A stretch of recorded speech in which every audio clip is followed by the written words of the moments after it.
Today we have something super cool and special for this channel. We have our first ever interview of a cybersecurity professional. Today we're talking with the Belgian bug bounty hunter. His name is TheXSSRat. You can find him on Twitter, on YouTube.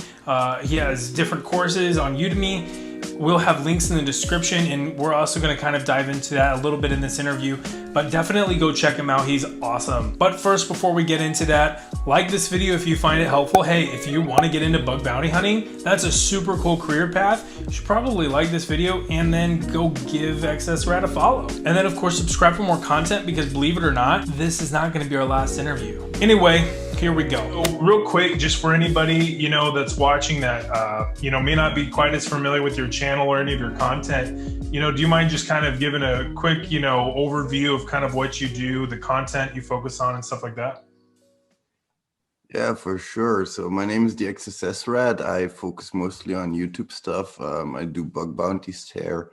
I make guides for everybody so you guys can learn how bug bounties is, because for me, bug bounties, it's totally different from hacking. It's totally different from pen testing.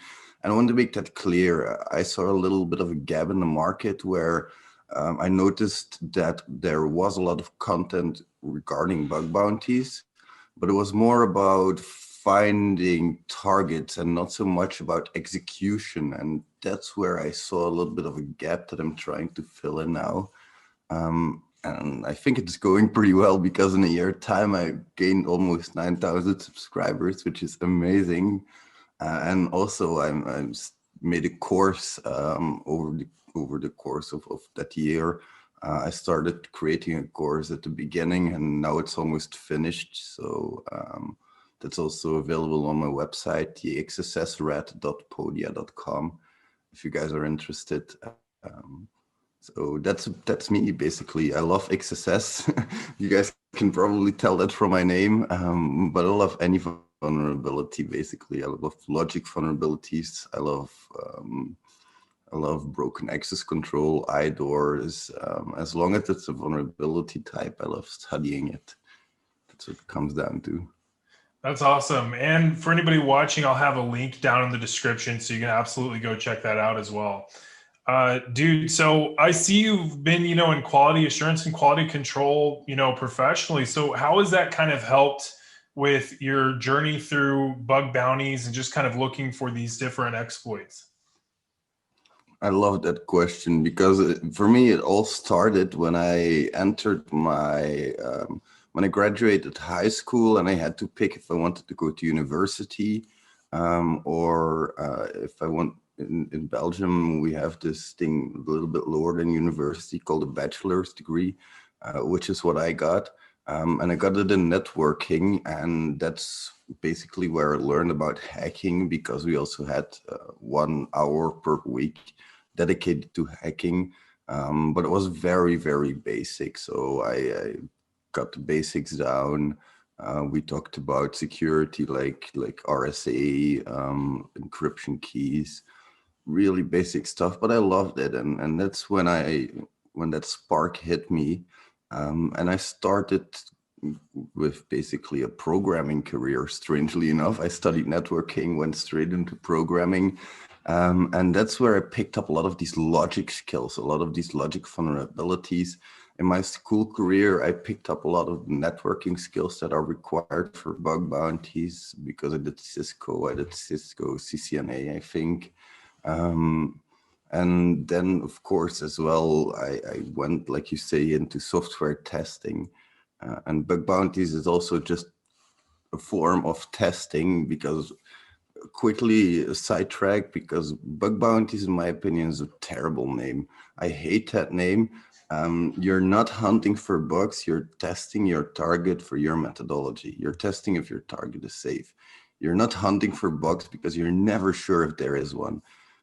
So with that mindset, you're testing, and I'm also testing all day long. I'm learning test case design techniques. I'm learning ways to handle methodologies, ways that companies develop their software, which is also very, very interesting, because if you learn about the software development methodologies, you learn about things like Agile, which describe a 2-week release cycle, which is very interesting for us because that means every 2 weeks we get new features to test. Well, basically a 2-week sprint. I say release cycle, but your release doesn't have to be the same as your sprint. You basically develop in sprints of 2 weeks, and then after a while you release. But that also means for us as bug bounty hunters that we have to retest our target. And that's knowledge that I gained from learning about all of these development cycles. And also, it taught me a little bit about where most bugs are situated, because in testing, we have a fallacy called clustering of defects. And it basically describes that if you find a defect, there's likely to be more. That's one thing that I've learned that's helped me quite a lot. If I find an IDOR, I'll test for much, much more IDORs. That triggers me, and that's when I go beast mode, because I've time and time again I've done this where I found an IDOR and maybe I found 6 IDORs in a night. One of them is going to be a duplicate, and then I'm thinking, oh my god, the guy before me, he found one bug and he didn't test anymore. If he would have tested more, he would have won 5 more bounties. That's idiotic. That's all the stuff that I've learned from my QA job. It's really, really useful. And then also, of course, the API calls, because bug bounties, you can basically test 2 ways in bug bounties. If you're given a specific target, you can test the application itself that you're given, or you can test the API that it's interacting with. And that's what I focus on mostly, because if you can hack an API, that also means that if I give you a web application, if I give you a desktop application, if I give you a mobile application, it doesn't matter. You just have to learn how to intercept the traffic and how to play around with that. And that's basically what I focus on in my work as well. I did some API automated testing. I did some UI automated testing as well. Those things helped me in creating something really strange. I've created a virtual private server, and if I find a vulnerability and it's easy to automate, I'll actually automate the API calls for that vulnerability, and I'll test it every week or so. And then, like I said, if you're running against a target that does agile, then you have a big chance that they might have regression bugs in there. And that might be a very, very quick vulnerability. So that's a little trick that I like to apply, is to do some automation there. And that's all things that I picked up from work, of course, and also mobile testing. I do mobile automated testing. So mobile pen testing is just one step further, it's just one step extra, and that's it. All of these things have helped me, and I think whatever job I would have gotten, it would have helped me become a hacker. Whatever IT job I would have gotten, be it programmer, I would have still known all of these different programming problems. One of the issues that I also found is, or at least one of the things that I found, is that issues, they often center around integration points, because I know how developers work. Developers create software, and if it has to integrate with a different platform, often the platforms are not described properly. It's really hard to program properly for it, and that's where most vulnerabilities are going to arise. Also, if you have software that is built on top of other software, or functionality that is built on top of other functionality. For example, if you have the products right now, and you can create a product, you can view a product. That's the functionality that's created right now. And a year down the line, they want to export products as well.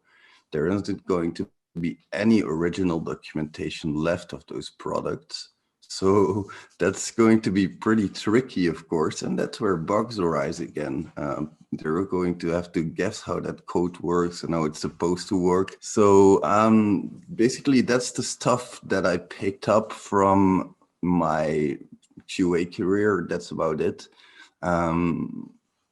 Man, I mean, I feel like there's just so much to bounce off of with what you were talking about. What are uh, some solutions and ways that developers can kind of tie up loose ends on those integration points, or to kind of mitigate, you know, uh, I guess what was it, the way you called it, defective clusters? Yeah, clustering of defects.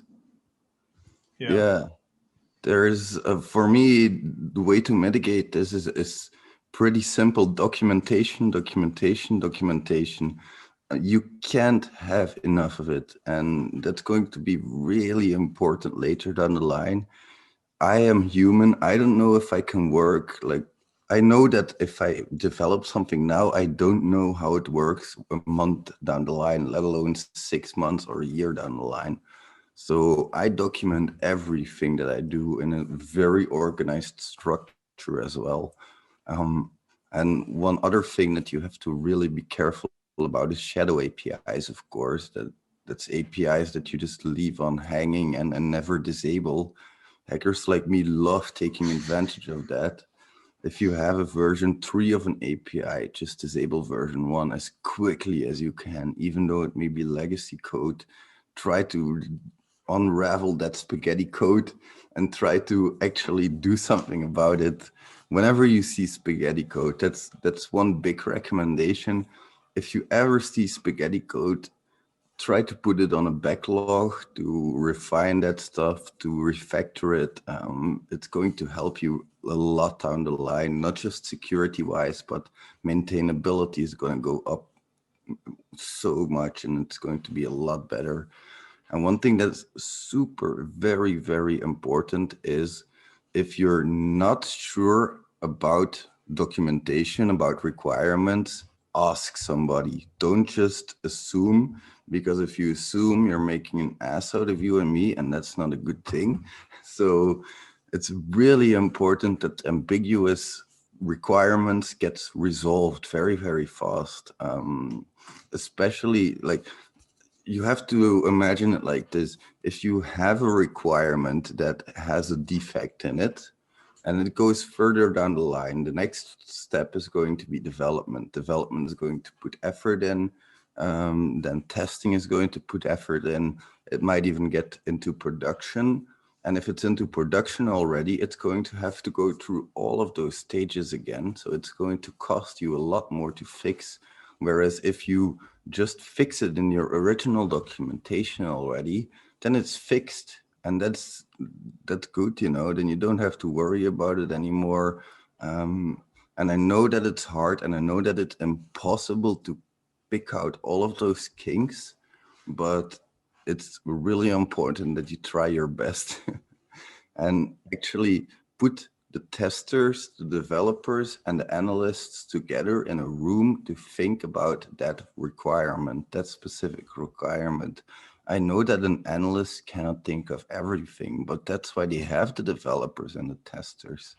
And one thing that I've noticed, I'm sorry if I'm talking a little bit too much about the sprint working, but if you have too much stories, or if you don't have enough time to process all of your stories and actually estimate them properly, and your team is big enough, you can divide everything up. You can say, I put one tester, one developer, and one analyst into a room, and then another team of the same composition, and you can go through it in multiple facets. You can go through it a lot faster that way. And you can even let the testers develop their own specialty, let the developers develop their own specialty a little bit. That's good because it makes people feel important. It's something that's really important in a company setting, to have that feeling of belonging and to have that communication as well. And one thing I didn't talk about up till this point is unit testing. That is something that is going to prevent a lot of defects. The unit testing and the integration testing, but it all depends on good documentation, because you can have 100% code coverage, but it doesn't mean you have 100% functional coverage. If you just don't program the functionality in, then you don't need to cover it, of course. It's as simple as that. And I've seen people with reports. I've seen companies that have very good code coverage. But if you look at what they are actually testing, it's very minimal because it's just not programmed properly. And I see that quite often, actually. Besides that, you also have different levels of code coverage, which can help you prevent this stuff as well.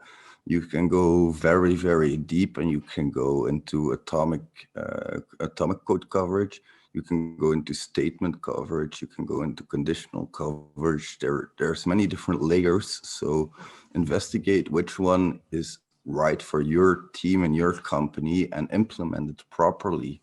And then also attune with the developers and the testers who is going to test what at what level. It's all of this stuff sounds like a lot, but it's all preparation, and it's going to save you a lot of trouble down the line. The testing triangle is very important to me. If a manual tester knows which unit tests are being made, he's not going to have to retest all of those different extremities again, and he's going to be able to focus, or she, of course, is going to be able to focus on just testing their scenarios properly. That's something that's going to prevent a lot of problems, in my opinion. But that's something not every company is the same, of course. So, Man, there's some wisdom in that. thank And you. I've mentioned in a couple of my videos, like, it's better to just, put the work in early than have to deal with the potential result on the back end. And of course, in this case, the potential result is a breach, and we've already this year. I mean, 2021 is crazy, but we had SolarWinds that kind of came out last year, but rolled into this year. We've got now Exchange, which is huge. And it all comes down to just taking care of business on that front end. Quick question on just how you got into bug bounty hunting, if there was any particular program or a person that kind of got you into it. Well, for me, it was basically my friends, because my story is that I did a lot of testing. I wanted to get into hacking really bad, and I actually bought Certified Ethical Hacker Handbook from a Humble bundle that was available. I bought it. I asked the pen tester at our company if I should take that exam because I wanted to become a pen tester as well. And he told me, no, you should really go for OSCP. OSCP has a proven value. You have a 24-hour exam. There is no getting out of that. You have to really know your stuff. So I took that. That's where basically started my hacking career a little bit. But I met some friends along the way in a Slack group, and those friends, they kept encouraging me to actually try bug bounties. They were like, no, no, come on, you have to see every target as if you are the first person to test on it. Everybody has their own unique style of testing. So you just have to realize that you are a unique person who's going to have unique vulnerabilities that they find. So that kind of pushed me in. And it's also, of course, Stuck, the guy that he has amazing positive vibes around hacking. So he pulled me in kind of a little bit. He was sort of like my inspiration to become YouTuber as well. And then it all started. I wanted to become a pen tester. I needed that experience. I really did, because in Belgium, they don't hire pen testers that don't have experience. It's simple as that. So I was like, okay, I'll do bug bounties then. I was really hesitant at first, but my friends convinced me. And I started at HackerOne, which went pretty decently in the sense that I made a lot of mistakes, but mistakes are experienced in my eyes, so I didn't make them in vain. I learned a lot from them, and that's what matters. I reported stupid things like IDs should never be sequential, all of those best practices. But then eventually I found a cross-site scripting at one of those integration points that I was talking about. I entered a cross-site scripting attack vector in the web client, and I opened the desktop client. It was an HTML5 client, and it actually displayed my attack vector. So that was my first cross-site scripting that I found. And from there on, I wanted to report some more stuff, but I couldn't anymore because I had negative karma on HackerOne. And my cross-site scripting was a duplicate. So that didn't bring my karma up any good. And at that point, I had a choice. I could either go to bug route, I could go to integrity, or I could look for a security.txt file. And my first choice was to go to integrity, which was a really good choice in my opinion. I immediately felt at home there. I learned from my mistakes at HackerOne. And integrity, they don't give you negative points if you report something that's invalid, not applicable, informative. So I still made a few mistakes, of course, but that's where I first found my real cross-site scripting that was valid. It was just a cross-site scripting hidden very deep in the functionality of a website in some table header that was really, and I'll get to that later. It was really hidden deep, and I always say dig deep. I mean it, dig really, really deep, go to the extremes, and then you'll find stuff that you thought you'd never find before. When that cross-site scripting popped, my heart popped a little bit as well. I reported it immediately because I could steal cookies and I could drag them out of the website using a video tag, which was an HTML5 trick to get around the CSP. And from there on, I was like, okay, what am I gonna do now? Am I gonna keep looking for cross-site scripting? I really like this type of vulnerability, but if I think about it in the wild, it's not as prevalent anymore. I've noticed it. Can I look for other types of vulnerabilities? I started looking around a little bit then, and I found that none of the vulnerabilities would be easy to find. Because and I realized that now I was going in with the completely different mindset. I was wrong. I was completely wrong. And I think a lot of bug bounty hunters do the same thing. If you're watching, I'm trying to convince you now, don't approach any target with a methodology. A methodology is really good for a pen tester, but not for a bug bounty hunter. What we need to do is we need to look at each target in its own right and develop a strategy based on that target. Like if you have a newspaper in front of you, you need to think, okay, I'm going to attack the paywall specifically, and I'm going to attack the login scenario, the forgotten password scenario, maybe some IDORs on the account section, buying subscriptions maybe. Then in the invoices of those subscriptions, I might test for IDORs as well, canceling my subscription, then look in those documents for IDORs possibly. There's a heap of possibilities, but you have to think of a strategy before you attack your target. And then you don't attack that all. You first walk it manually, and you use it like any normal user would because you want to gain experience into what your application is doing. If you find a vulnerability, you need to be able to recognize it. That's very important. I've been able to report vulnerabilities that have slipped right under a lot of people's notice because all of the programs that I hack on are old, very old. They are not new. And I still get vulnerabilities on there that are not duplicates. So I think these vulnerabilities are really funny. Things like a manual telling me that I cannot do something. I try to do it and it's possible. And bam, there goes a bounty. That's why they're telling you not to do it.